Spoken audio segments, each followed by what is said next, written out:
கோவை நஞ்சுண்டாபுரத்தைச் சேர்ந்த திரு கேசவன் என்பவர் தேசிய அளவில் பைக் ரேஸில் சாம்பியன்ஷிப் வெல்வதற்கு தேவையான பயிற்சி, சீருடை உள்ளிட்ட அத்தியாவசிய செலவுகளுக்கு கழக பொதுச் செயலாளர் சின்னம்மா 1 லட்சம் ரூபாய் வழங்கி வாழ்த்தினார்.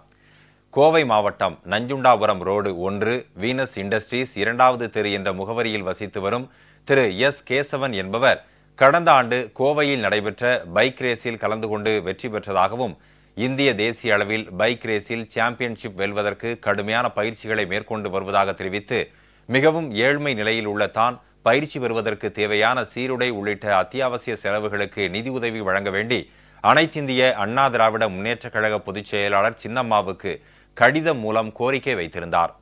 ஏழை எளிய மாணவ செல்வங்களும் விளையாட்டு வீரர்களும் தங்களுடைய சாதனைகளை நிகழ்த்துவதற்கு நிதி ஒரு தடையாக இருக்கக்கூடாது என்ற உயர்ந்த நோக்கத்தில் தமது வாழ்நாளை அர்ப்பணித்து தவ வாழ்வு வாழ்ந்து வந்த மாண்புமிகு புரட்சித் தலைவி அம்மாவின் வழித்தோன்றலாக திகழும் கழக பொதுச் செயலாளர் சின்னம்மா திரு கேசவனின் வேண்டுகோளை கருணை உள்ளத்தோடு பரிசீலித்து பைக் ரேஸுக்கு தேவையான பயிற்சி, சீருடை உள்ளிட்ட அத்தியாவசிய செலவுகளுக்காக 1 லட்சம் ரூபாய்க்கான வரைவோலையை புரட்சித் தலைவி அம்மா பெஸ்ட் சேரிட்டபிள் ட்ரஸ்டில் இருந்து வழங்கி திரு கேசவன் தேசிய அளவில் பைக் ரேஸில் கலந்து கொண்டு சாம்பியன்ஷிப் வென்று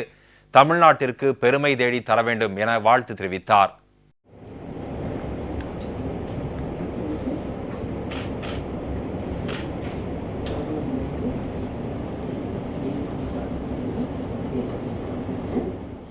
நிதி உதவியினை பெற்றுக்கொண்ட திரு கேசவன் தனது பயிற்சிக்கு தாயுள்ளத்தோடு நிதியுதவி வழங்கிய சின்னம்மாவுக்கு நன்றியினை நெஞ்சம் நெகிழ தெரிவித்தார்.